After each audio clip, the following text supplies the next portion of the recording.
Yeah, no, that mugshot, that picture of David right here, I'm locking you up on susness.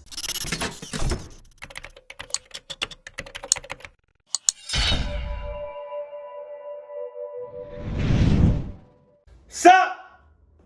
No! Come on. In December of 2005, a young woman walked down a sidewalk in New York City. There were Christmas decorations on all the buildings and Christmas lights. It was very festive.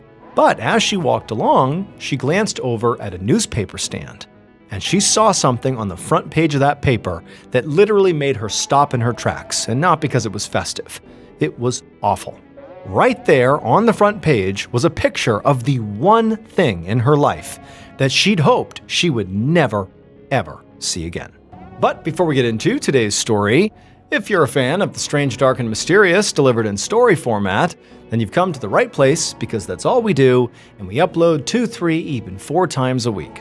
So if that's of interest to you, on the next extremely hot day, sneak into the like button's house and jack their thermostat all the way up to the highest setting. And then once it's there, rip the thermostat off the wall. Also, please subscribe to our channel and turn on all notifications so you don't miss any of our uploads. Okay, let's get into today's story. Help! Help! Dice roll. Dice roll. Sheesh! Sheesh! Sheesh!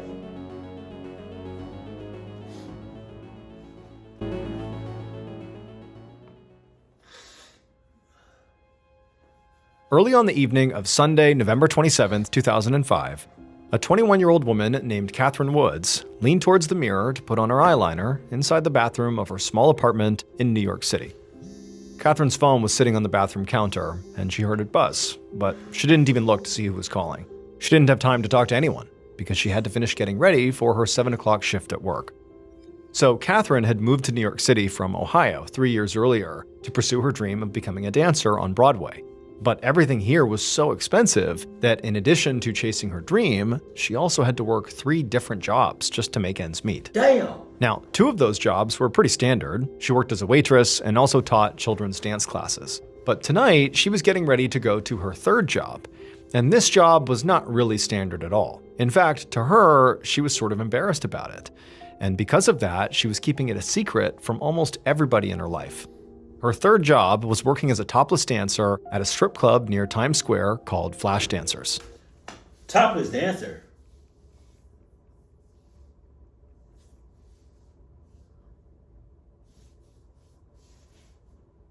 Is it still around? I'm just saying. I'm just asking for a friend.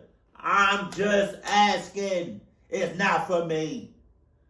I just want to know if it's still around, because if I go to New York City, this year, I don't know. I'm out. Catherine honestly hated the work, but it paid really well. And if she wanted to have her shot at Broadway, she needed to pay for voice lessons and dance classes. Now, she did live in Manhattan, which was the most expensive part of the already very expensive city. And she knew that she could save some money if she just moved to a neighborhood where rent was cheaper.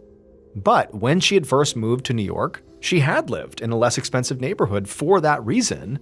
And unfortunately, her landlord had sexually assaulted her. Oh, God. The experience had been so traumatic that Catherine had, at the time, considered just leaving New York and going back to Ohio and just being done with this place. But in the end, she had decided to stay in New York and continue chasing her dream. Now, she did move within New York. She'd gotten this apartment in Manhattan because it was a lot safer. And she also got a roommate to help with the cost. His name was David Hahn. He was 23, and he was one of Catherine's friends from back home in Ohio. He's sus. But at this very moment, David was not inside the apartment. He'd gone outside to get his car so he could drive Catherine to work. Catherine finished her makeup and left the bathroom, and as she walked through the living room, she stepped over a black dog that was sleeping on the floor. The dog was not Catherine's, and it actually was not David's either. David was a part-time dog sitter, so this dog was just staying with them while its owners were out of town. Just like Catherine, David also had a bunch of part-time jobs to help make ends meet. When he wasn't dog sitting, he worked as a doorman at a hotel just up the street from their apartment. Now, Catherine and David had actually been romantic at one point. They had dated for a little while, but these days they were just roommates, living together to split the bills. Although, secretly, Catherine did sometimes wonder if, maybe they should give it another shot to try being a couple again. Thanksgiving had been a few days ago, and instead of going home to Ohio like she usually did, Catherine had stayed in New York and celebrated with David, and it had been a really nice time. Plus, David knew about Catherine's third job of working at Flash Dancers, and he didn't judge her for it, and Catherine felt like a lot of people did, so she liked that about him. But the biggest hurdle that Catherine could see to potentially rekindling their relationship was the fact that David disliked basically every man she met. Whether she was dating them or not, he just did not like them. Now, some of these guys, she could understand why David, didn't like them. Like there was this guy, Joe, that she had dated briefly, who really she had only met because he was a patron of her strip club. But then there were people like Paul, who was a personal trainer at Catherine's gym, who she'd only seen off and on, and who was nothing but nice to David. And even though Paul and Catherine were not dating now and mostly just spoke on the phone periodically, David still insisted that Paul was a creep. He just did not like the guy. I feel like David is controlling. I want to say I don't know. You don't like none of the guys that she interacts with. None? But y'all just roommates though. So what? If you don't like none of the men that she's around, then be with her. Other than that, if you don't want to do that, shut up.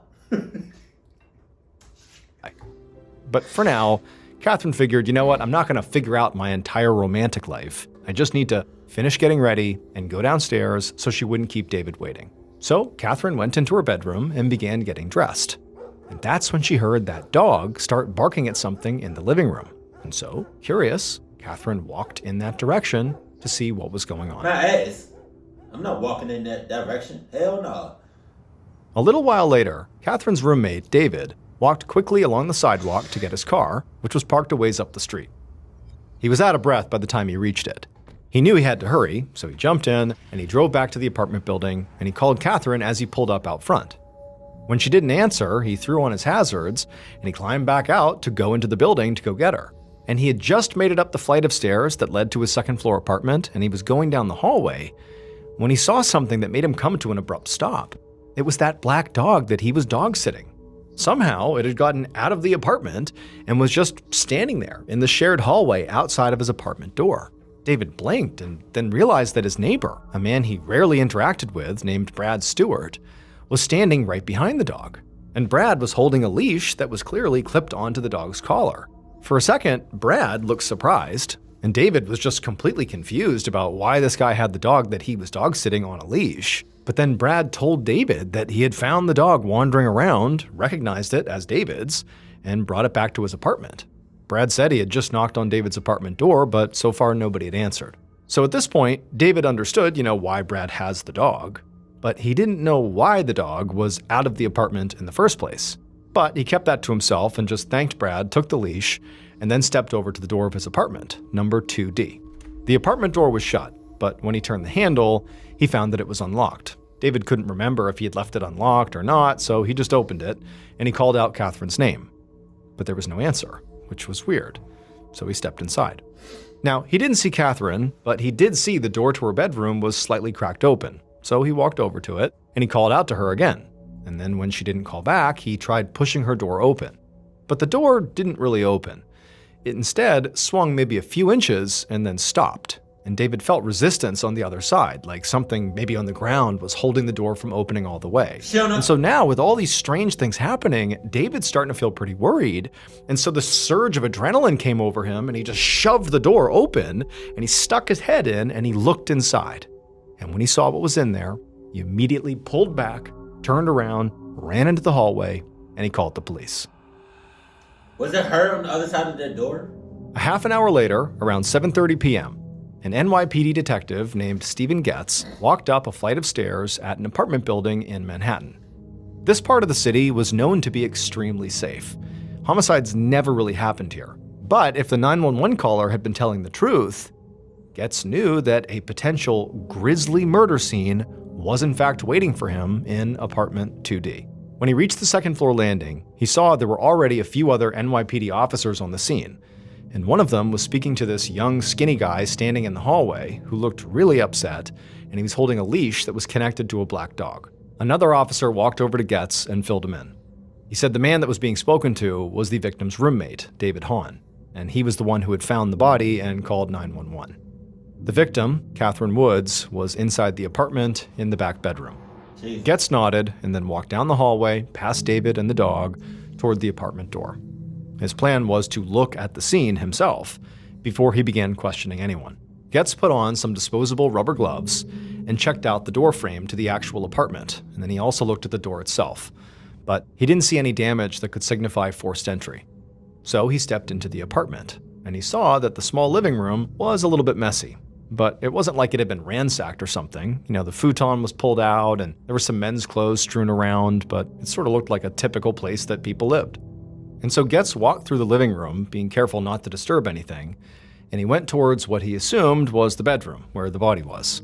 The door was open just wide enough that Getz was able to get through. And when he stepped through and was inside the room, he saw blood everywhere. Jesus! It was all over the walls and the furniture, and the room itself looked like it had been completely torn apart. One of the dresser drawers was open, and lots of women's clothing was scattered all over the place, and the mattress had been completely taken off the bed frame and was now lying on the floor. And that's... So, the title of this is what? Everyone was a suspect. Okay. Literally everyone. So, David, you're not off the hook whatsoever. You probably the suspect number one. But I don't know if he mentioned the landlord, because that's another person. So who do we have? We have possibly the landlord, David. And then was it the neighbor? The one that was holding the dog outside in the hallway? Is that 3 right now? And the other guy, the one that he doesn't like, I forgot. Her gym trainer, yeah. It's actually what was blocking the door from opening all the way. And then in the middle of the room, in a pool of blood, lay the body of a young woman. Jesus. Getz knew from the 911 call that her name was Catherine Woods. He walked over and squatted down next to her for a closer look. She was wearing a t-shirt and underwear, and the t-shirt had a very obvious shoe print on it, like whoever had killed Catherine had stepped on her. And there were at least a dozen stab wounds all over her body. There were also what appeared to be defensive wounds on her hands and arms, which Getz knew meant she must have fought back against her attacker. But the worst injuries she sustained were definitely to her neck. Oh my God. Whoever had killed her had slit her throat so deeply that they had almost decapitated her. Oh my God. And so to Getz, right away, it seemed like whoever killed Catherine had been in an absolute rage. At that point, Getz heard footsteps coming from behind him, and he stood up and he turned around to see that the NYPD forensics team had arrived. Now, the blocked door was making maneuvering in and out of this bedroom pretty difficult, so one of the first things the forensics team did was to pick up the mattress and carefully lean it against the wall, so the bedroom door could now swing open all the way. Then Detective Getz just stepped back and let the forensics team get to work. He watched as they pulled that shoe print off the t-shirt Catherine was wearing, and then also there was a second identical shoe print that was on her bed sheets that they also grabbed. To Getz, both of these prints did appear to be from the exact same shoe, and to the naked eye, these prints appeared, at least to Getz, to belong to very likely an average-sized man. Detective Getz was immediately curious about something, so he stepped out of the bedroom into the living room, and he quickly found a couple pairs of men's shoes lying on the floor. And although the tread of these shoes did not match the prints he had just seen in the bedroom, they did appear to be the exact same size. What's up, David? How you doing, David? You sus, David. David. An hour later, at about 8:30 p.m. on November 27, 2005, Detective Getz sat down at a table inside of an interview room at the NYPD's 19th Precinct. And once he did, he handed a bottle of water across the table to David Hahn, the roommate of the murder victim, and Detective Getz' current #1 suspect. There had been no sign of forced entry at the apartment that David and Catherine shared, which meant that Catherine's killer either had access to the apartment or was let inside by somebody who did. And the murder had been committed with a knife in a really savage way that struck Getz as being a personally motivated attack. Even though Catherine's bedroom had been trashed, nothing seemed to have been stolen, and because Catherine had been found partially undressed, there was potentially a sexual motive at play as well. So Getz's working theory here was that this murder was committed by a man who knew the victim well and had easy access to her living space. And David fit that profile to a T. Plus, he apparently wore the same size shoe as the killer. Although, as Detective Getz settled into his chair and brought out his notepad, he did a quick scan of David's forearms and his hands, and he saw that David had no visible cuts, scrapes, or bruises. The detective thought that Catherine's killer likely would have some injuries there because she had obviously been fighting for her life. She would have left a mark on them. But Getz didn't say anything about this to David. Instead, he just leaned forward and he asked David to check the fingernails for the DNA. Walk him through what had happened that day.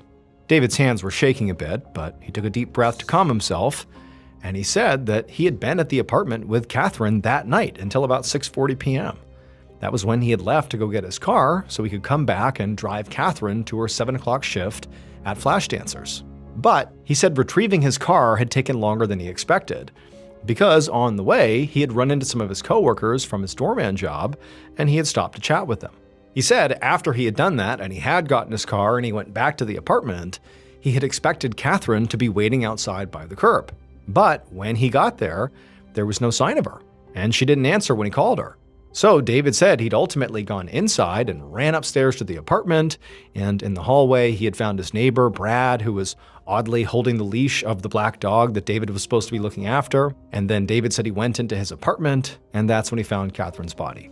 David said he had called 911 right away. It was right around 7 p.m. And at this, Getz stopped writing on the notepad and just looked up at David. He couldn't believe what he was hearing. David was claiming that he'd only been out of the apartment for 20 minutes, and that in that narrow window of time, Catherine had been brutally murdered and the killer had also escaped. It honestly sounded like one of the worst alibis Getz had ever heard. But he didn't want David to know just how close he was to getting arrested for murder, because he didn't want David to get scared and stop talking. So Getz kept his tone very sympathetic as he asked how long David had known Catherine for. David said they had met back in Ohio a few years ago while Catherine was visiting her hometown. They'd begun dating, and he had ultimately moved out to New York to live with her. But it wasn't long before Catherine broke up with him and then asked him to move out. But David said he had not been able to afford his own place, so he had started sleeping in his car. And Catherine had felt bad about that, so she had ultimately let him move back in on the condition that he slept on the futon out in the living room. By now, Detective Getz's pen was flying across the page, because David was not just Catherine's roommate, he was her ex-boyfriend. An ex-boyfriend who was the last person to see Catherine alive and discovered her body. Getz was more confident than ever that he was sitting across from Catherine's killer. He told David that everything he was saying was incredibly helpful, but right now, he needed to go check on something. David agreed to wait, and Getz stood up to leave. But he stopped at the door, and he asked David for one last thing before he left. He asked what his shoe size was. And without missing a beat, David answered that he wore a 10.5.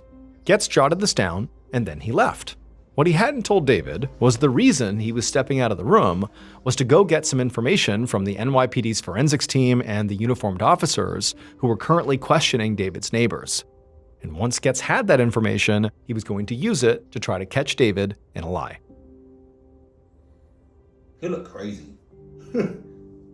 About 19 hours later, so about 3 p.m. the next day, Getz was sitting at his desk feeling completely exhausted, but was pounding yet another cup of coffee. He'd been up all night interrogating David, who was still literally sitting right down the hall in the interrogation room. And also, Getz had been going back and forth with the forensics team and other officers and detectives who were out in the neighborhood, and he still had loads more to do before he could finally go to sleep.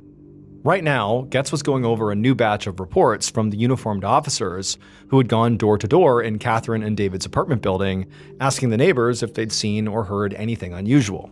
And just like Getz had hoped, the information they were getting did contradict pieces of David's story. David claimed that he had left the apartment at about 6:40 p.m. and said that at that time, Catherine was fine.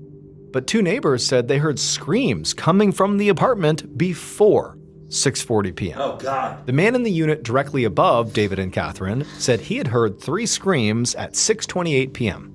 And the people in the unit next door to David and Catherine said they'd heard screaming, barking, and the sound of furniture moving around even earlier, between 5:45 and 6 p.m.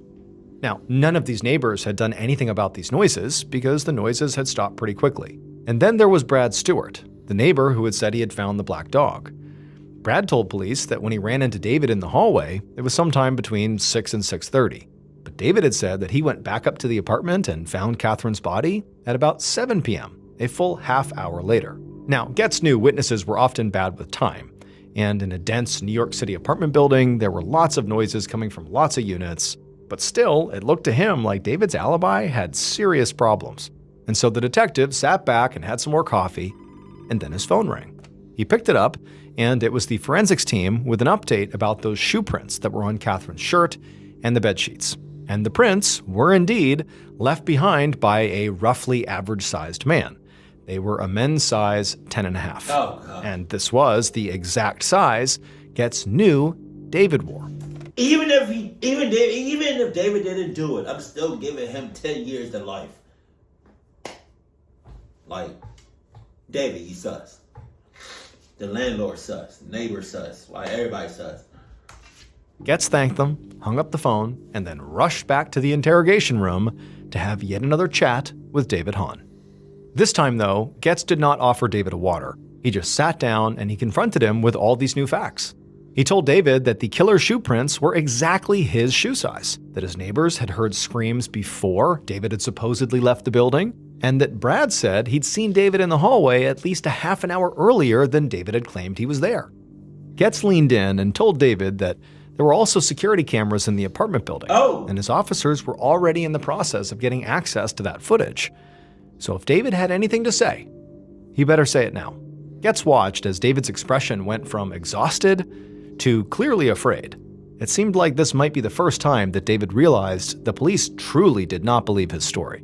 And after a second of just stunned silence, David insisted that he had not killed Catherine, and he begged Getz to believe him. But when Getz just glared back at him completely unmoved, David launched into a whole new story, one he had not mentioned at all over the last 20 hours of interrogation.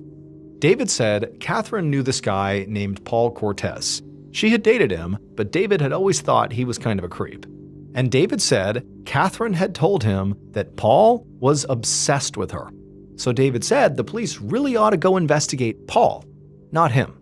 To Getz, this seemed like a desperate last-minute attempt to cast suspicion on somebody else. But he knew he did have to follow every lead, so he did write down Paul's name and told David they'd look into it. When Getz finally left the station for the evening, David was still in the interrogation room. Damn. And reporters from all the daily papers were beginning to assemble right outside. How long has he been in that interrogation room? Jesus Christ. The following morning, the story of Catherine's murder and pictures of her smiling face were all over the news. The front page of the New York Daily News carried a headline that made Getz grimace. It read, "Secret Life of Slain Stripper." Inside, the article reported that Catherine's family hadn't known she was working as a topless dancer until they literally flew to the city from Ohio to collect her body. Getz skimmed the article at his desk. He wasn't convinced that Catherine's line of work had anything to do with her murder, but the papers seemed intent on running with it. And a media circus was like the last thing Getz wanted. His team was already under enough pressure to make an arrest as it was. And it was going to be even harder to do their jobs now that a bunch of tips were going to be flooding in from the public from all this media. Getz put down the newspaper, got up from his desk, and walked down the hall to the interrogation room. He'd finished the day yesterday feeling pretty confident that David was his murderer. So when he'd sent David home, he had given him instructions not to leave the city, because he intended to arrest David and soon. But first, Getz did need to follow up on the other leads he had, to hopefully rule them out. And one of those leads was sitting in the interrogation room right now waiting for him. It was Paul Cortez, the man that David had named, who officers had tracked down and brought in, the man who supposedly was obsessed with Catherine. As soon as Getz entered the room, the first thing he did was look at Paul's shoes, and he could see that they were a pretty typical size too. At a glance, they looked like they could also be a 10.5. Getz also looked for scratches or bruises on Paul's skin, in particular on his forearms and his hands. And he did see one. There was a small injury on one of Paul's fingertips. Getz asked about it, and Paul said his finger had just gotten pinched between a couple of weights at the gym. Paul was very calm and soft-spoken, and he said he'd heard all about Catherine's death in the papers, and he just wanted to help if he could. When Getz told him that they'd gotten his name from David Hahn, Paul just kind of rolled his eyes and said, David had always been jealous of his relationship with Catherine. Paul explained that he had met Catherine at the gym about a year ago, and they'd been dating off and on ever since. At the time of Catherine's death, he said they had been off, but Paul said he still cared about her and had hoped that maybe one day they might get back together. Paul told Getz that he hadn't actually seen Catherine on the day of her death, but that he had actually spoken to her on the phone earlier that afternoon, which was not unusual. The two did speak on the phone from time to time. That's all it was. Paul said he actually had tried calling her a second time that day, but she didn't answer. But Paul said he really didn't think much of it. And then Paul said that night he wound up going shopping with some friends and then also to a local bar to watch the Jets game at about 8:30. Getz made a note to follow up on Paul's alibi. Not Paul and David was into hoops. Now they work together. That could be impossible. I don't know. Then he asked Paul if he had any idea who might have killed Catherine. Paul thought for a moment, and then his eyes lit up, and he said there had been some stalker guy named Joe who'd been one of Catherine's regulars at the strip club. Months ago, he'd somehow gotten Catherine's phone number and had reached out to her outside of the club. And around that same time, Catherine had actually gotten roofied during one of her strip club shifts. A roofie is called the date rape drug. It basically makes you incapacitated and effectively unconscious. You don't remember anything. People will be given a roofie and then be sexually assaulted. That's often its use. And even though he'd never been able to prove this, Paul always suspected it had been Joe who gave Catherine that roofie. Catherine had cut off contact with Joe, but the whole incident had bothered Paul so much that he tried to convince Catherine to just quit the exotic dancing scene. But she refused. Paul admitted that he actually went on to call Catherine's father to tell him how worried he was about her. And Catherine had been so mad about that she stopped talking to Paul for weeks. And so Getz jotted all this down and then asked Paul if he knew how to get in touch with this guy Joe. Paul said he didn't have Joe's number, but it was definitely in Catherine's phone. Because the last time Paul ever spoke on the phone with Catherine, on the afternoon of her death, she had mentioned something that really surprised him. She said that after months of silence, Joe had started calling her again, completely out of the blue. And at this, Getz studied Paul's face, looking for any hint of deception. This whole Joe story seemed like it might just be a way to deflect suspicion from Paul himself. But it really didn't feel like Paul was lying here. And besides, Catherine's phone records would be simple enough to verify. Getz hated to admit it, but maybe the newspapers were right. Maybe it was time he started looking seriously into some of Catherine's customers at the strip club. Jesus. Really, it's just up for grabs. Like, anybody can be it. The following afternoon, on Wednesday, November 30th, Detective Getz was feeling really annoyed as he hung up the phone at his desk. It had been a call from another reporter, but Getz hadn't made an arrest yet, so he was staying tight-lipped. But for now, he just turned his focus back to the stack of papers on his desk. They were Catherine's cell phone records, which he'd subpoenaed yesterday, and they showed that Paul had been telling the truth. Both he and Joe had called Catherine shortly before she died. So he'd brought in Joe for an interview, and he asked him to explain why, after months of silence, he had called Catherine right before she turned up dead. And Joe had replied he'd only called her to check in, to say he hoped she had a nice Thanksgiving. He had claimed that he was really just trying to be friendly. But then Getz just asked Joe point blank if he had ever roofied anyone's drink before. And at this, Joe's eyes went wide and he kind of sputtered out that he would never dream of doing anything like that. But based on Joe's tone, Getz really felt like he was lying. And so now, Getz felt like the entire investigation was wide open. A few days ago, he had been absolutely confident that David was the killer. But men from Catherine's life just kept coming out of the woodwork. He now had 3 main suspects instead of just 1. In fact, at this point, his original suspect, David, was actually looking more innocent. Getz's officers had spoken to David's coworkers at the hotel where he worked as a dorm. Yeah, I don't know about that. I don't know about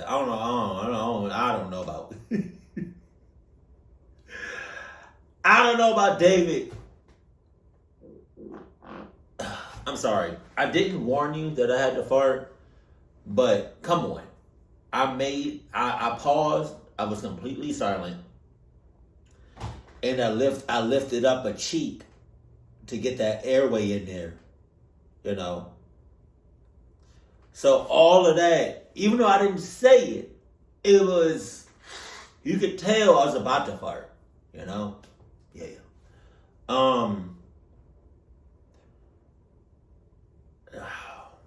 Yeah, no, that mugshot, that picture of David right here, I'm locking you up on susness. God. And then I'm locking up, I keep forgetting his name, the gym trainer, because he's obsessed with her. And then I'm also locking up, Joe, is that his name? Because it's rumored that he roofied people. So that's that. I'm gonna lock you up for that, you know. So yeah, we got 3 for 3. Man, and they confirmed that he really had stopped and talked to them on the evening of Catherine's death, just like he had claimed. And while Getz had hoped that the security camera footage from the apartment building would prove David was lying about his alibi, at least in terms of when he was there, it actually showed David leaving the front entrance of the building at 6:38 p.m., which lined up with David's story because he said he left around 6:40. Now, this did not prove that David was innocent. Based on what the neighbors had heard, she could have been killed before 6:38, but there weren't a lot of cameras in the apartment building, and no angle covered the hallway outside of apartment 2D. So the footage couldn't prove one way or another, whether Brad Stewart, or anybody else for that matter, had gone into the apartment while David was gone. Just then, his phone rang. Getz reached for it, expecting it to be another reporter, but this time he was pleasantly surprised. It was a member of the forensics team, and there was this obvious excitement in their voice. He told Getz that they'd just discovered something big, something they completely missed during their first sweep of Catherine's apartment. The forensics team member explained that when they'd first entered Catherine's bedroom, they had taken that mattress that was stuck behind the door and propped it up against the wall to get it out of the way. But when they'd done that, the mattress had actually covered up something that was right there on the wall all along. A bloody handprint. Oh! It was not until a couple of days later, after they'd carefully gone over everything else in the room, that they moved the mattress back down onto the floor, and that's when they found the handprint. Getz's face lit up when he heard this news, because now he knew all he had to do was go get handprints from all of his suspects, which seemed like that would be pretty easy to do. But he quickly realized he had a problem, because some of his suspects had already lawyered up at this point, and they were refusing to speak with police, let alone hand over their prints. And Getz really could not force them to give their prints unless he arrested them. And so that meant Getz was now in this weird catch-22, because he needed the suspects' prints in order to make the arrest, but he also couldn't get their prints unless he arrested them. So at this point, the investigation kind of stalled out. Weeks went by, and Detective Getz started to get really frustrated because there was just nothing he could legally do to push the case forward. However, my ass, I'm locking up everybody on susness alone, including the neighbor. Cause how did the dog get outside the apartment? You could have, David, you could have said something. You could have asked that question. My ass.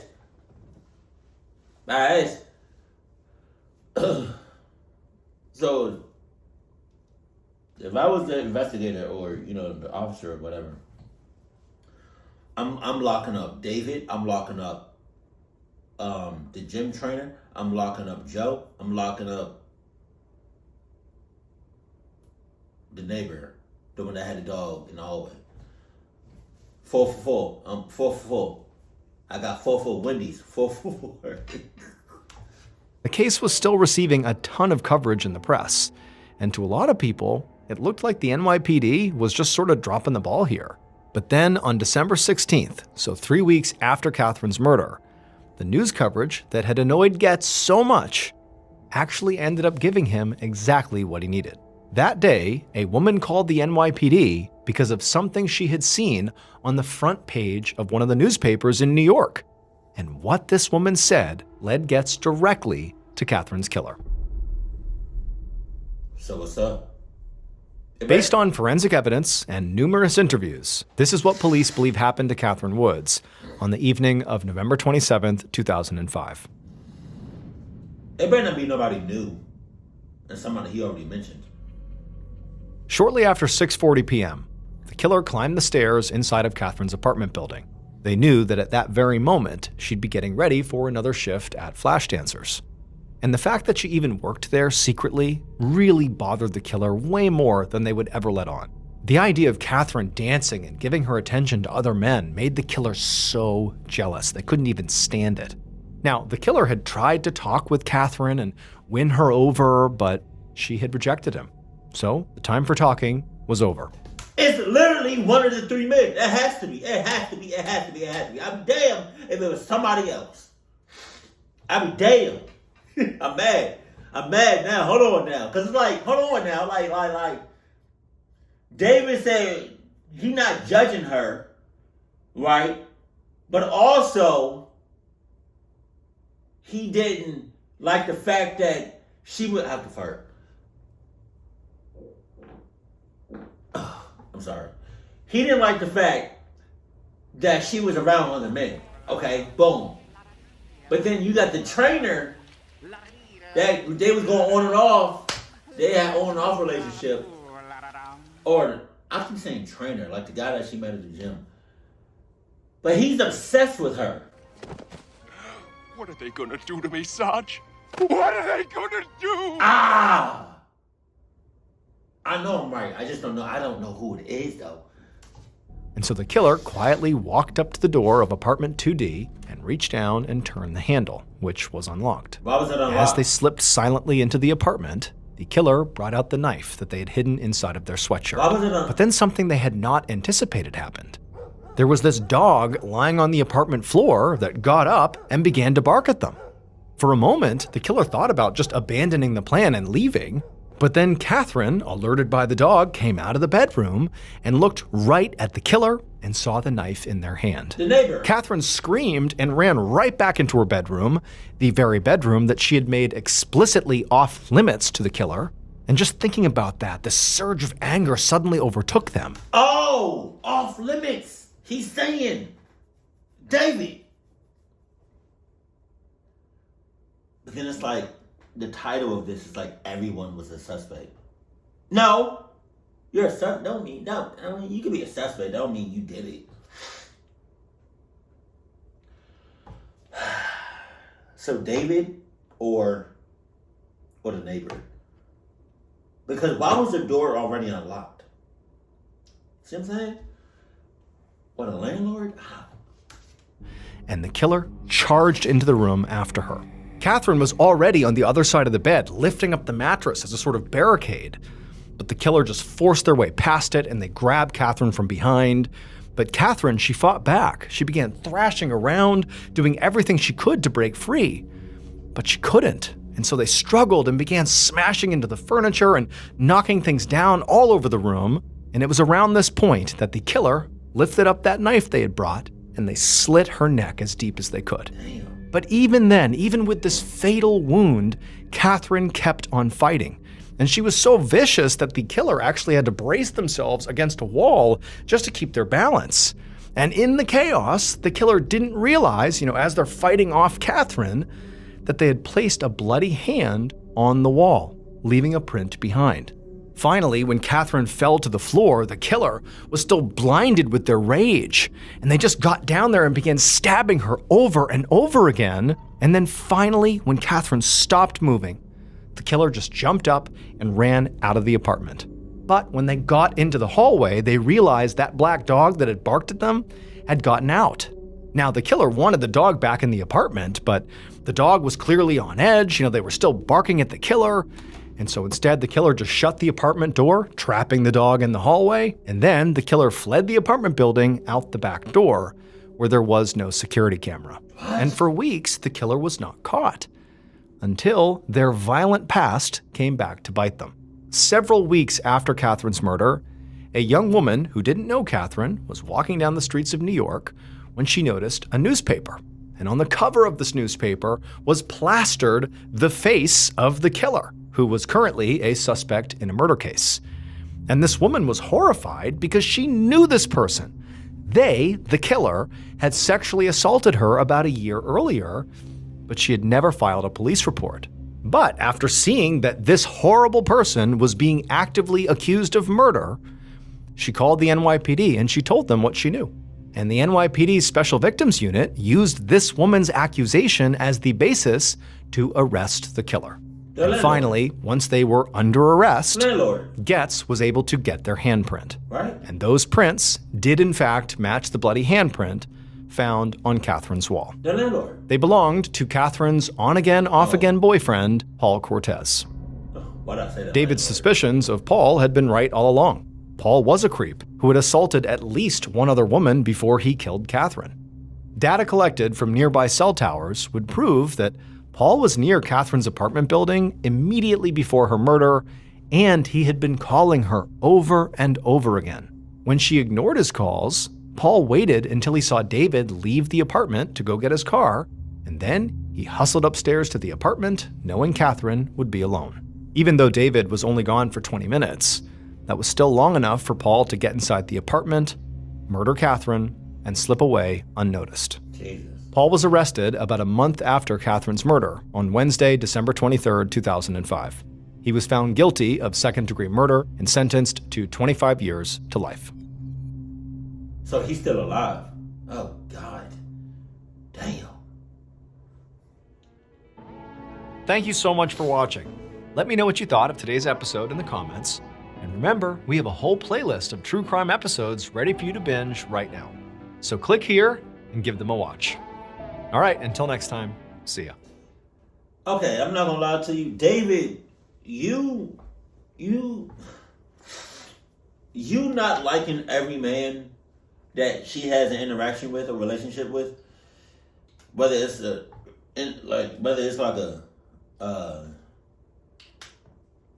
not like a boyfriend girlfriend relationship or like any type of relationship. You acting like that and being protective, it's like it has its pros and cons, you know, because it's giving off very much what you call it. I don't want to say obsessed, but like controlling. It's giving up some sort of vibe, you know. And it's like, yeah, I had a thing going on, but I don't know. Cause being that way over somebody,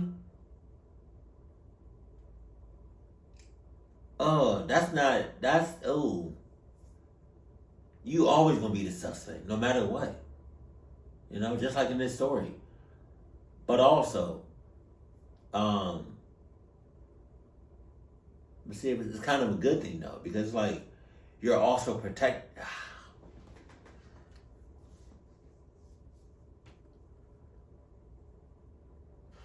I feel like David is probably one of them people that will do anything to protect the ones that they care about and love the most. So I feel like it's just a matter. I don't know, but I just feel like it's a matter of time before David does something to be like, oh no, I was just trying to protect her. I would do anything to protect her. You know? Shit like that. But damn. Okay, Paul. I really hope you don't get out. You know, I wonder, it's like, he said 25 years to life. So it's like 25 years is the minimum, right? So after 25 years, do they do like an evaluation of how he was or how he acted in jail or in prison, whatever? And then based off that, do they let him go to the, like, they just release him out in the public? I don't know how that works. Or is it like 25 years to life? So you can get more than 25 years. Is that what you're saying? I don't know. But that was off. That wasn't his first time sexually assaulting a person. So, you know, it's not like he did it by accident.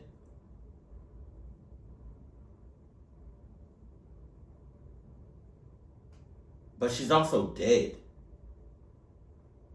And how he, I would have gave him life. I just forgot how he killed her.